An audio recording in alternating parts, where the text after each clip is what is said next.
Hello guys. अभी हम discuss जो करने वाले हैं वो fusion group India work from home profile के बारे में डिस्कस करेंगे इस वीडियो में, जहां पर आपको बताया जाएगा कि एग्जैक्टली फ्यूजन ग्रुप कैसे वर्क करती है, क्या आपका काम रहेगा, कैसे कैसे वर्क फ्रॉम होम प्रोवाइड करता है। ये सारी चीज़ें आपको वीडियो में बने रहना, ये सारी डिटेल आपको मिलेगा इस वीडियो के अंदर। सबसे पहले हम जो बात करते हैं कंपनी प्रोफाइल के बारे में बात करते हैं। ये जो फ्यूजन ग्रुप है एक मार्केटिंग कंपनी है जो बड़े बड़े क्लाइंट्स के लिए काम करती है, जो फॉर्चून 500 लिस्टेड जो कंपनीज़ हैं, राइट, जो मल्टीनेशनल कंपनी है उनके लिए सेल्स मार्केटिंग का काम करती है, उनके लिए सेल्स मार्केटिंग करती है, रेवेन्यू जनरेशन का काम करती है। कंपनी जो स्टार्ट हुई थी 2012 में स्टार्ट हुआ था। इनका जो पहला ऑफिस था वो दिल्ली में था। उसके बाद ये उन्होंने अपना बिजनेस को एक्सपैंड किया गुजरात रीजन में। इनके ऑफिसेज जो हैं वो अहमदाबाद में है, राजकोट में है, वडोदरा में है, सूरत में है, भुवनेश्वर में इनका ऑफिसेज है, राइट। और जो कंपनी के वो इंडिया में वर्क करती है, जहाँ पर मेनली जो होता है इनका जो वर्क रहता है वो मार्केटिंग और सेल्स का काम रहता है, यानी सेल्स प्रोवाइडिंग रेवेन्यू जनरेशन का जनरली वो काम करती है, राइट। जहाँ पर न्यू क्लाइंट से मिलना, उनसे बात करना, राइट, उसको अपने प्रोडक्ट के और सर्विसेज को एक्सप्लेन करना इनका मेनली काम होता है, राइट। और वर्क फ्रॉम होम में जनरली क्या होता है, इसमें आपको डायरेक्टली सेल्स का प्रोफाइल दिया जाता है, टेली सेल्स का प्रोफाइल होता है, टेली सेल्स करना होता है, ठीक है। और जनरली जो इनका काम रहता है वो मार्केटिंग और सेल्स होता है, रेवेन्यू जनरेट करना ही वर्क रहता है कंपनी का, ठीक है। जो क्लाइंट होते हैं वो बेसिकली डिफरेंट डिफरेंट सेक्टर में काम करते हैं। 5 मेजर सेक्टर है जहाँ पे कंपनी वर्क करती है। सबसे पहले आपका वर्क होता है एंटरटेनमेंट सेक्टर, फाइनेंशियल और बैंकिंग सेक्टर में भी काम करती है, इंश्योरेंस सेक्टर में भी काम करती है, चैरिटी सेक्टर है और टेलीकम्युनिकेशन सेक्टर है। तो वन बाय वन मैं आपको बताऊंगा कौन से सेक्टर में कौन कौन से कंपनीज़ हैं जिसके लिए काम करती है। सबसे पहले हम आते हैं एंटरटेनमेंट सेक्टर। एंटरटेनमेंट सेक्टर में ये टाटा स्काई के लिए काम करता है, ठीक है। टाटा स्काई का जो DTS सर्विसेज होता है वो कस्टमर को प्रोवाइड करता है और इन DTS सर्विस का सेलिंग रहता है इनके पास। दूसरा आता है banking, finance and banking sector में, जहाँ पर HDFC, ICICI bank, IndusInd bank और यस बैंक के लिए काम करते हैं। ये सारे बैंक हैं जिनके लिए एज ए इनका मार्केटिंग और सेल्स देखती है, ठीक है। उसके बाद हम आते हैं नेक्स्ट में आते हैं इंश्योरेंस सेक्टर। इंश्योरेंस सेक्टर में इनके पास जो कंपनीज़ हैं वो स्टार हेल्थ है, टाटा AIG है, फ्यूचर जनरली और बजाज अलायंस। तो इनके लिए मार्केटिंग और सेल्स का काम होता है, राइट। चैरिटी सेक्टर में भी काम करती है। चैरिटी सेक्टर में इनके पास है सेव द चिल्ड्रंस और क्राई, हेल्पेज इंडिया, ठीक है। टेलीकम्युनिकेशन में रिलायंस और जियो और एयरटेल के लिए काम करती है, ठीक है। तो ये बेसिकली क्लाइंट है जो पर्टिकुलर वर्क करती है जिस कंपनी के लिए। अब ये जो मेनली चीज़ आपको सीखना है वर्क फ्रॉम होम में क्या होता है, वर्क फ्रॉम होम जो आपको प्रोवाइड करते हैं उसमें क्या क्या चीज़ें आपको मिलता है वो आपको एक बार ध्यान से देखना।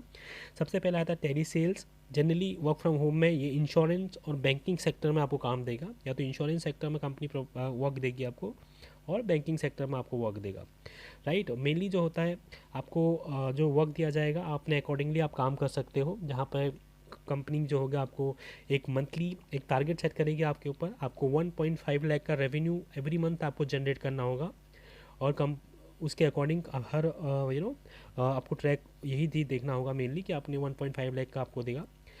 डेटा कॉलिंग रहता है, आपको डेटा कंपनी प्रोवाइड करती है, उस डेटा पर कॉल करके राइट कस्टमर को कन्वेंस करना होगा जिस प्रोडक्ट में आपको रखा जाएगा। वर्किंग आवर जो होते हैं 10 AM to 6 PM होता है, यानी 10 बजे से शाम को 6 बजे तक टाइम होता है, डे टाइम रहता है उसमें आपको, राइट, डे टाइम पे वर्क करना, कोई नाइट शिफ्ट नहीं है। फिर आता है आपके पास 3 डेज़ का ट्रेनिंग रहता है मेनली। तो 3 डेज़ आपको पूरा प्रोडक्ट जिस प्रोडक्ट में आपको रखा जाएगा उस प्रोडक्ट के बारे में 3 दिन में समझाएंगे, उस प्रोडक्ट के बारे में आपको 3 दिन में एक्सप्लेन करेंगे, राइट, कैसे कैसे होता है। तो आपको जैसे समझ में आ जाता है देन आपका वर्क करना स्टार्ट हो जाएगा। अब आता है इनकम स्ट्रक्चर, कंपनी कैसे आपको प्रोवाइड करती है, आपका पेमेंट कैसा आएगा वो आपको देखना। वर्क फ्रॉम होम में जो इसका अर्निंग स्लैब है वो कैसे आएगा, ठीक है। अब यहाँ पर आता है मंथली प्रीमियम। जो सपोज आप इंश्योरेंस सेक्टर में आपको रखते हैं तो आपको जो मंथली प्रीमियम का कलेक्शन होना चाहिए 1.5 लाख रुपीज़ का आपको मंथली टारगेट रहेगा, राइट। और उस टारगेट को आप कंप्लीट करते हो तो आप 15,000 रुपीज़ कंपनी आपको पे करेगी। और यदि टारगेट कंप्लीट हो जाता है तो इंसेंटिव भी देगी।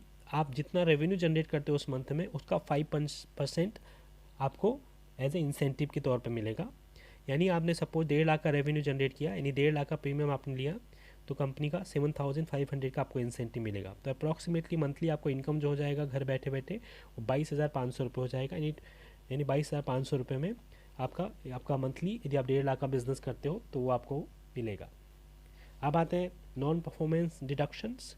इसका मीनिंग ये है कि सपोज आप कोई पर्सन होता है, वर्क फ्रॉम होम उनको दिया गया है और अपने मंथली टारगेट को हिट नहीं किया है, वो 1.5 लाख का टारगेट जो आपको दिया था वो हिट नहीं कर पाया, तो उस बेस में क्या होता है, कंपनी जो होती है वो आपको मिनिमम वो जो टारगेट होता है उसके अकॉर्डिंग आपको प्रोडेटा बेसिस पर आपको डिडक्ट कर देती है। सपोज आपने 50% टारगेट हिट किया तो सैलरी का 50% आपको मिलेगा। यदि आपने 60% टारगेट किया तो सैलरी का 60% टारगेट मिलेगा। ठीक है। दूसरा नुकसान ये है, यदि टारगेट आप हिट नहीं करते हो तो आपको जो इंसेंटिव प्रोग्राम है वो आपको नहीं मिलेगा। तो इंसेंटिव नहीं प्रोवाइड होगा, ये आपको थोड़ा सा समझना है। Incentive will not provide. ठीक है। तो यहाँ पर विल प्रोवाइड लिखा हुआ है बट आप इसको इग्नोर करके नॉट प्रोवाइड, आपको इंसेंटिव नहीं मिलेगा। यदि आप टारगेट से कम करते हो तो इंसेंटिव वाला प्रोग्राम आपको नहीं मिलेगा। तो मेक श्योर कि आप अपने परफॉर्मेंस में आप ये रखना कि आप मंथली 1.5 लाख का टारगेट आप हिट कर रहे हो, ताकि आपको 22 से 25,000 रुपये आपका इनकम हो जाए घर बैठे बैठे। क्लियर। अब नेक्स्ट आते हैं कैसे इस कंपनी को आप अप्लाई करोगे। आप अपना रेज्यूम को शेयर करना व्हाट्सएप और ईमेल। आपको यदि आपको व्हाट्सएप नंबर है तो आप उनको व्हाट्सएप पे आप भेज देना आपका रेज्यूम, और राइट। और दूसरा आपको यदि सपोज जैसे आप भेज देते हो उसके बाद आपको एक जूम लिंक आएगा, राइट। और उसमें आपको टाइम मेंशन होगा किस टाइम पर आपको जूम पे रहना है, और उस टाइम पर आपको यदि रिज्यूम शॉर्टलिस्ट हो जाता है आपका रिज्यूम तो आपको टाइम दिया जाएगा, उस टाइम पर आपको कनेक्ट करना है, राइट। जूम का ट्रेनिंग में आपको प्रोडक्ट का डिस्कस करेंगे और प्रोसीजर क्या होगा उसको डिस्कस करेंगे। जूम ट्रेनिंग के अंदर में किस प्रोडक्ट में आपको रखा हुआ है और क्या क्या प्रोसीजर है वो डिस्कस करेंगे आपको। जैसे आपका जूम मीटिंग होता है उस जूम मीटिंग में आपको ध्यान से सुनना है, बिकॉज वही सबसे इंपॉर्टेंट मीटिंग है आपके अंदर में।